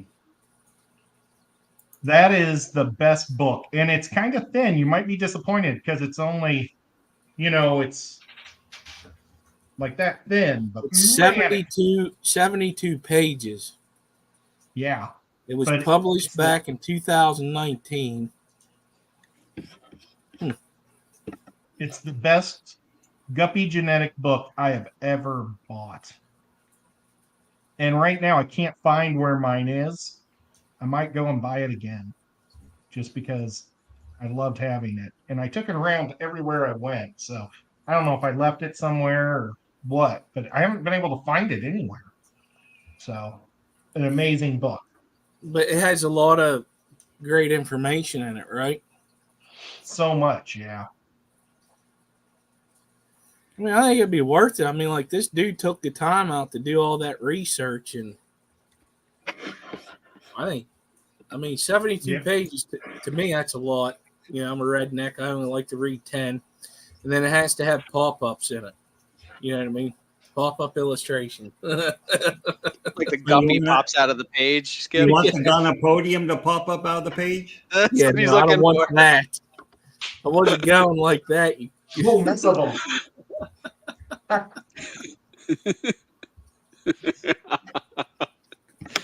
He said, Oh, that was a good one. I'll give you that one, Doc. You got It me. was. Sorry, I'm No, that was a good one. $43. Mm-hmm. It's dropped in price. That's good. I wonder what. So- There's his other book. Oh, Breeding Show Guppies. That's the one. Don't waste your money on, because all it does is tell you how to breed guppies. And I bet you, everybody that's watching this fishing show or a fish show like this knows how to breed a guppy. What's that? The oh man, the competition they have. What's the name of it? The IFGA. Yeah, because they get really particular on that stuff, right? yeah. Yep. Yeah. But they don't allow any of the Asian strains in because they're ran by mostly people that have been there for 50 years that have been running the same fish for 50 years, and they don't want to get beat. Oh, I think the only people that allow Asian ones in is Hawaii right now, though. only IFGA. But they have one category called OCA or something like that, colors of all, or AOC. AOC, all of colors. And so that's where you can kind of sneak some of your Asian stuff in that bracket. Okay. But I left because all the people in Huntsville are kind of, not that all the people in Huntsville are jerks, but in the club, they just didn't like me because I was a younger guy, I think. Just the guppy keepers of Huntsville were jerks. That's a shame. Like, well, you know, it's how it was with a lot of clubs, you know, in the that's why I left the St. Louis Fish Club, you know, years ago, because it used to be a very big clique, you know, and I was just a young kid in his 20s joining a club and nobody wanted to talk to me. Is that the You know, Massey say Club? hi. Is that Massey? Yeah. I will. Yep. I will be there on April 19th to talk. Well, they're supposed to be 100 times better. They've invited me back and everything now. So I've met a lot of the people. It's not the old crew, I think, from the 90s. They're probably all dead. oh, You know. sorry, I'll be right back. But yeah, my first meeting ever I went to was Gary Lang talking about his latest trip to New Guinea. And I'm thinking, I don't want to learn about these ugly rainbow fish. I want to talk about angelfish and cories. And now I wish I would have paid attention better, you know, and learned. But oh well. That's all hindsight, right? I mean, everybody wishes they could do everything over. Well, and your taste in fish, I'm sure, change over time and all that other kind of stuff, right? Yeah, no, I have one rainbow fish in my fish room. One accidental rainbow fish. Yeah, but I do plan on rectifying that because rainbows are beautiful fish. They really are. Yeah, they are. And my first attempt of them were Pacific blue eye rainbows, which don't really look like a typical rainbow fish. They look more like the blue eye honey fish or those Australian guys. I don't know if you know what those. Talking about the Scuba scuba gills? Yeah, these guys all jumped out of the tank, and because I put them on one tank that was the most beautiful tank I have, that's rimless and it's round, and I had no idea that they were jumpers, and they all jumped, and Baby Cat ate them all. I never found a single carcass on the ground. And they all jumped within a week. They were all gone within a week. Unbelievable.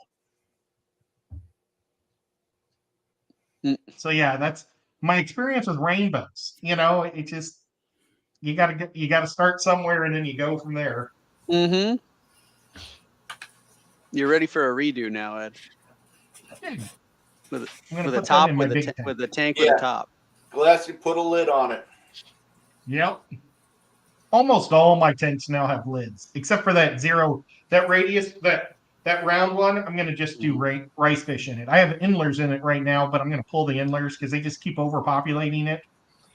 And I'm going to put rice fish, because I think they'll just be pretty. And you look from the bot, down on them, and those rice fish are just so pretty. I've got platinum rice fish. I think they look better looking down than sideways into them. Well, that's what they were bred for, to see them from the top. It's like koi. Koi are the same thing. Koi were bred to be viewed from above. Some of your guppies are like that too, Ed, right? I've seen your videos where you put them out in the tub, and from the upward view down, they're beautiful. That Japanese blue is like that, wasn't it? The Japanese blue tail, man, it's beautiful every direction you look at it. It's an amazing fish. When you looked at him from the top, it kind of had that metallic on the spine, right? Well, it's just the blue goes from dark blue to light blue, and it just really pops under the sun. That's what. But the platinums, they get like a blue suntan during the summer. And because it's platinum, that blue is metallic, and it really reflects the sun beautiful for the exact same reason. So all your metallic fish or guppies just look amazing outdoors. They really do. Well, there was a comment in the chat. I can't remember who it was from, but wanting to know, or wait, maybe I was on the panel. I can't remember. But anyways, that whenever you bring them in, they stay that way. Yeah. Mine did. Maria Z, I got some Tiger Galaxy guppies, Platinum Tiger Galaxy guppies off of her. I brought them inside, quarantined them and stuff. Wanted to make sure they were good. I put them outside, left them. I fed them, brought them all inside. Oh my God, they changed colors and they stayed like that. And I still have a couple females left. I ain't got no more males, but it was stayed that way. Yep. I was like, holy cow. The white clouds do the same thing. The colors, like I've got ones that have been only indoors or bred indoors, and then I've got the adults that had gone out in a tub for a summer, and you can really tell the difference. It's amazing. Yes, I learned that too. Not this year. I failed in tubbing because I didn't pay attention to the floating plant that I had on there. Overtook it, and essentially all the fish ended up dying. Like the roots were ridiculous. It was a frog bit. Yep. First time I ever had them. You got to keep up with them frog bits, especially in one of them 20-gallon tubs. Yeah, thin it out every once in a while. You have to because the roots are freaking ridiculous. So, anyways, year before that, I did it. It's like a white cloud minnow, but they call them redfin minnows. I got them at the ACLC swap that year. No, was it that spring? But anyways, I had them inside. I was making sure they were doing good before I put them outside. Whenever I brought them back in, the colors were totally different. And the babies that I still have, which I need to put something in there to catch some eggs, or maybe they may go back out there this year. Yep. You know what? I think they are. But they still have that same color. Like it. I would have thought that it's coming back in, it's losing all that stuff that they had, but no, it doesn't seem to. No, it did not for me at least. It blew my mind. I was like, this is crazy. And asks, so what I do with my calls and my endlers. If they have like birth defects, like spine, curved spines and things like that, they go in the Weischer tank. And if they're just ugly, I kind of feel bad. So I put them in. I have 120 gallons worth of tanks dedicated just to mutt guppies. Wow. And I throw them in those. So, yeah. So they don't die if they're ugly. They become food only if they got birth defects, It was the show guppy book, Sketty. Yeah, the genetic one is the good one. Yeah. Yeah, I posted an Amazon link for the. Yes, thank you. If you all want to check this book out and possibly get it, there you go.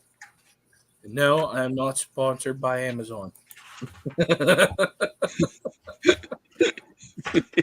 know how many times I've heard that in videos? Yeah. John, did you get yours from Mitchell? Because he's saying he's betting that he got his from the same guy I got mine from. Oh, yeah, I see that. Mitchell who? Broomer. Oh. That guy was mentioned to me today about something. He's a super nice guy. He's a good pisto breeder too. Man, he breeds rainbows, pistos, Gandaids, Corys. That's what it was. It was a good day. Synodontis. He breeds a lot of stuff. does he post videos? He just started doing a couple. I've got one, and I actually videotaped his whole fish room, but my friend Ginger Graves was there, and she kind of like, it seemed like she was yelling the whole time. She talks loud. And yeah, she talked super loud, and it was so freaking annoying. I asked him if I could come back someday and video it with her. You couldn't even understand what I was saying, and she's on like so far away from me. It's crazy. But we love you, Ginger. So I haven't seen her in a while in chats. I hope she's doing okay. I think she is. I saw her a few months ago. But she's, okay. she works a lot. She's a manager of what are they called? Pharmacy manager for like district rep for Walmart. So she's always at different Walmarts filling in for pharmacists. And I mean, it's like she works so many hours, it's crazy. Oh, she was at the club meeting today, Nancy said. I think she bought all the fish in the auction. Well, Ed, talking about books, this is one you're not going to find on Amazon. Hold on. Which one is? This is the exotic aquarium fishes, the Innis book. Show it again. It was first published in 1938. Show it again.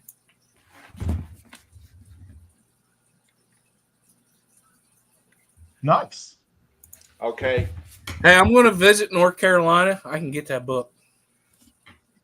This 5 fingers, not 5 fingers.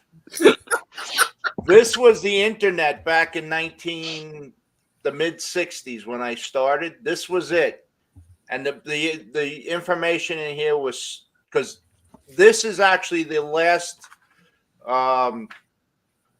version of it, and this was printed in '66.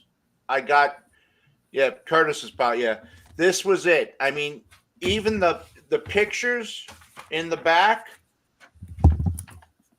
those are hand colored drawings. Those are not black and white. Those are not color pictures. Oh, hold on a second. That's awesome. Looks color to me. Look They're at that. not, but they're hand tinted. These are not photographs. Okay, some of these are hand tinted because they're in the book. They show the black and white ones. These are all hand done.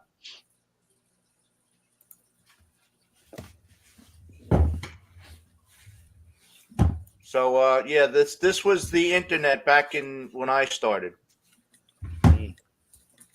I got this in a 10-gallon metaframe when I started. Doc knows what a metaframe is. I had it's a slate. It's the tanks that had the slate bottom and the chrome. Yeah. Mm-hmm. And black tar that's how the glass was put in. Well, instead of silicone. Yeah, that was my first tank too. And I still have one of our original tanks down in the basement. My dad had a lot of those when he bred fish, when he bred guppies and cories back in the 70s. I remember what a big deal it was when we got our first one that didn't have metal on it. It was so exciting. Oh yeah, that was a big thing. And the first under gravel filter was so exciting too. My next tank after that was a 20-gallon. It only had the top and bottom frame, but it was wood tone. My first tank was, it wasn't like that, but it was a 30-some gallon. It was tall, like the 29, but a little bit different. And I got an underground under gravel filter, and I really liked that thing. Then I started watching videos to where how they kind of upgrade them, where they were putting these power heads on the tops. Mm-hmm. Like, man, that's actually a very good idea. Mm. See, that those are all drawings. Those are not photographs.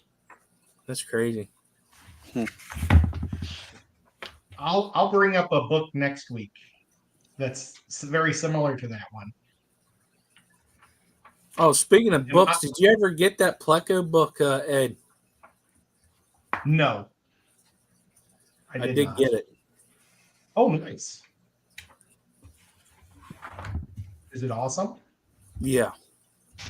It Instead reminds of me me. buying, It reminds you of the Corey Doris book that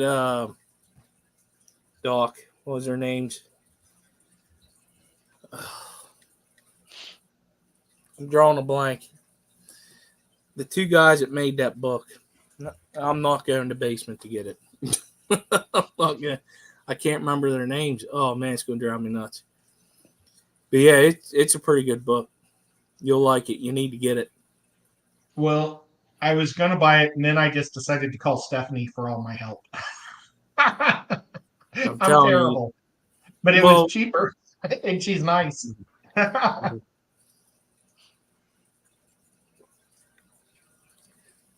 Alishon's going to make me go get it. Here you go, Alishon. This book. I'll be right back. If I was downstairs, it'd be so much easier because all my fish books are down there. Except for that one guppy book that I don't know where it ended up. Downstairs is where you used to stream from, yeah? Yeah, my house or where I live is downstairs.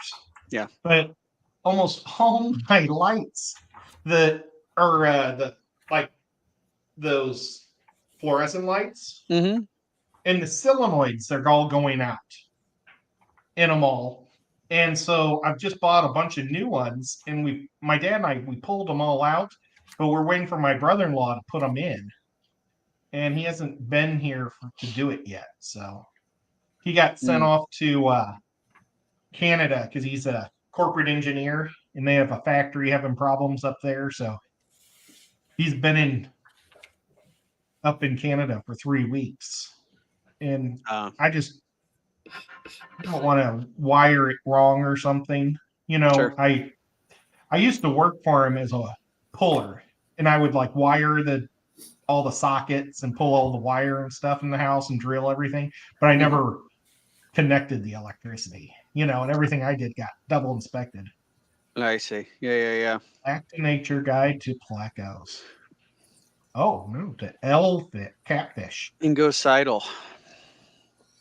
And this was the Corey Doris book I was talking about. Since I was down there, I just grabbed it. This is moving down back to the basement tomorrow. I'm tired of this. All my stuff's down there. Yeah, I would much rather be in the basement. Yeah, Ian Fuller and Hans George Everts. Mm-hmm. Yeah, I couldn't remember what the heck their names was.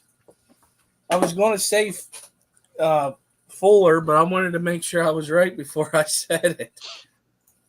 It's driving me nuts. I couldn't remember. But yeah, this book is awesome. And then, freaking camera. That one's really good too. And then Holly got me onto a book that I didn't bring that up. I swear to God, it's like a yeah, you know what I'm talking about. It's like a freaking dictionary. Oh no, Linda threw her book away. This one. What? Yes. Matter of fact, we were talking about that. It's Triple Crown. I bought it right there. Yep. No, I need a reading coach. I am not the reading coach. I need one. Okay, get it right, John. I actually brought this to the Triple Crown to make sure I was, getting what I thought, matching it up, because a lot of times you go to auctions, what they put, the name they put on the fish isn't the real name. Well, that happened to at the bitch auction. They bought a bag of something and it wasn't what it was. Can't remember who that was. Oh, that was James. He bought a catfish. It turned out to be Yeah. like a shovel nose catfish Yeah, instead. that's the one that was the mystery box. Yep. That's right. I forgot. That was a mystery. It was a shovel nose red tail hybrid. And what did he think it was supposed to be? Well, it was a mystery box. He didn't know what was in it until he opened it. So basically, there was Swedish fish in the box and this hybrid red tail catfish. That catfish got put back in that box several times. Well, yeah, because who the heck? Like, I mean, that's a crazy thing to put in a mystery box. Yeah, it was. James took And it I don't home want and to his tell red you, tail and ate it. didn't that box go for like $500 once? Oh, maybe. I don't When remember. they auctioned it, I think they got $500 for it one time. And basically, it was a box of Swedish fish. There was so much stormy going around that night. It's That's crazy. everybody was shit faced anyway. They Yeah, threw in a Tennessee Fish Mafia shirt into one of those. they did. Let's see if I can. I'm on Audible, because I like to listen to books when I'm driving. Let's go and see if any of these. What was that Pleco one called again? The Complete Guide to L Catfish. Oh, Back to Nature. Yeah, but what good is an audio book for Skipper? He just looks at the pictures. Mm-hmm. Well, he could listen to it. You right. And so because he can't read, he'll Look at listen to it and look at. Okay, he'll follow along because some of those words are hard to say. When he said, "I am the reading coach," I said, "I need one." I can't. I just can't. If it ain't the redneck version, I don't understand a damn word of it. I ain't gonna lie to you. You got to dumb it down. 0 results. I'll be back. Yeah, listen, if somebody was reading one of those books, it would remind you of your history teacher. It always puts you to sleep. It'd probably be so monotone, you'd be listening to it, actually trying to learn something, you go, you're out. Look at this. This is Mysterious Island. It looks like there's dinosaurs on the island. Ooh, Andy has 2 empty Metaframe tanks that were his dad's. One needs a new glass side. The other one I have to figure out how to seal the slate base because, oh man, because his son set an oily car part on it. Oh man.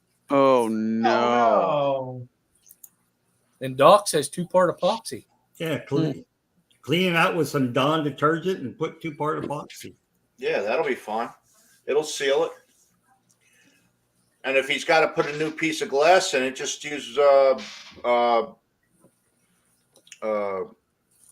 black silicone because the rest of the tank's tar. Yep.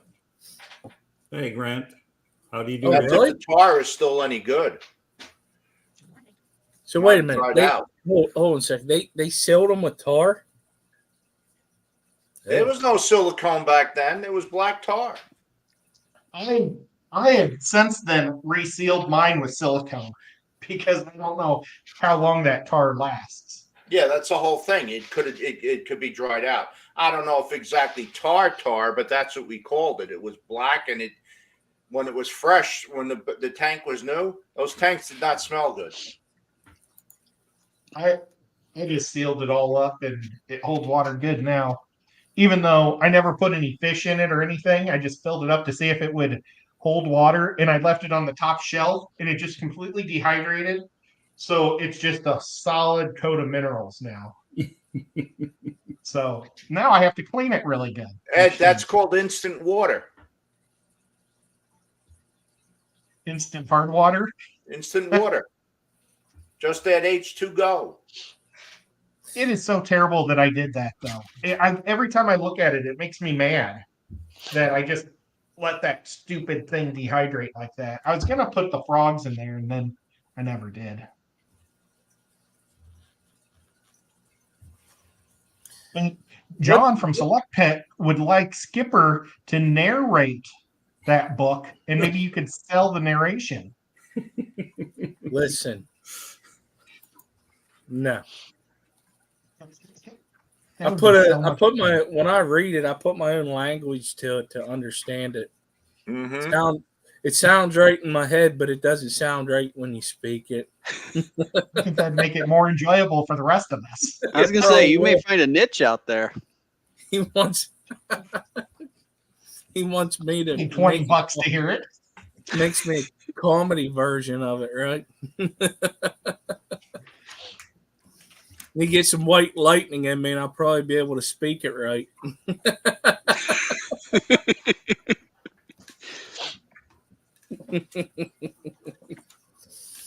Yeah, down there yonder, there you get this fish. It's very colorful. Bruiser CB, how you doing? Select Pet. Well, John just said, Bruiser, we need to get Ed to come to the swap in Kentucky in a couple of weeks to talk to the guy that he got the Fleckos from. That would be awesome. Let me know when that is. I am going to Toylanta at the end of March. But the rest of my weekends are probably pretty free. So, Ed, you coming down to Charlotte in June for that show? Probably. Right now, it's on the slate to definitely do. And the only reason why I wouldn't do it is if I'd pass up on that to go to Rolla. Rolla? Where's that? That's the plant show. Oh, that one's early Paul was April. talking about. Yeah, that's Raleigh? the first weekend in April. yes, Yeah. even I know that it's called Raleigh, not Rolla. Hi, Nancy. Yeah. Oh my! Listen to this. This son of a gun was lurking. 6 fingers in length. Yes, it does. Oh my! Yeah, I know. Okay. Mm-hmm. Dr. Anthony, do you get mad when people call plecostomists suckerfish? No, not really. No. I only get mad when people put, domesticated angels with wild discus. Show them that picture. I thought he was going to say when people say corridores. No. When they say corridora. Dora, yes. If you forget the S, he gets upset. Trust me, I know. And he corrected me, and the professor taught me something, okay? That's what I've been afraid to say the whole name, so I've just been saying Corey all night. There you go. There you go, Doc. Read it and weep. Blasphemy. Blasphemy. Especially with all They're those all planets, friends. too. They look like they're getting along, and they probably enjoy hanging out with each other. Mm-hmm. And I'm not even showing you the Denison barbs in there. Blasphemy. That's just craziness. Allergy eaters? Yes, I've heard of that before. Oh, man, it was actually at a Petco. Somebody goes, hey, is there an allergy eater here? I'm like, oh, Jesus. I was like, oh, I don't know where you from, but I don't even say that. Wow, it's 10 o'clock. Holy cow, it's been 2 hours. Time flies when you're having fun. Yeah, wow, that went quick. Yes, Oinky's here. Hello, Oinky. Say hi to Eddie. Let's see. Who's in each? Sam, can you post a link for Vibes? His live stream coming up in 2 minutes. Holy cow. Oh, we could probably go till 4 a.m. if we wanted to. Boy, those were the days. Oh, no, I don't want to do that anymore. I ain't built like that. I got to buy cat treats before the store closes tonight. It already closed. I was going to say it's 10 o'clock probably. Oh, no. Walmart closes at 11. Ah. But all right, everybody, I want to thank the guys up here on panel. Doc, Ed, Paulie, and TJ. It was great. It was fun. Thank you guys. Everybody in chat, you were awesome.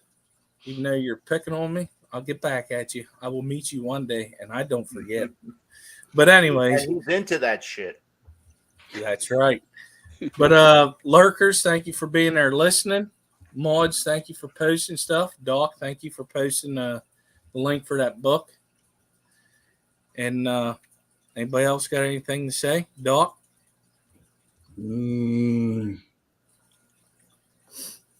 Nah. Ed? Hi. TJ? Thanks, everybody, for hanging out. Had a good night. And Paulie. Thanks for hanging out on a Saturday night with us. And stay fresh, cheese bags. All right, everybody. Y'all have a good night. Thank you very much. See you on the next one. Sunday at 6 p.m. Eastern Standard Time with Fish Talk, myself and Paulie with Richard Reynolds. Go with the Flow Aquatics. Everybody have a good night. Good night.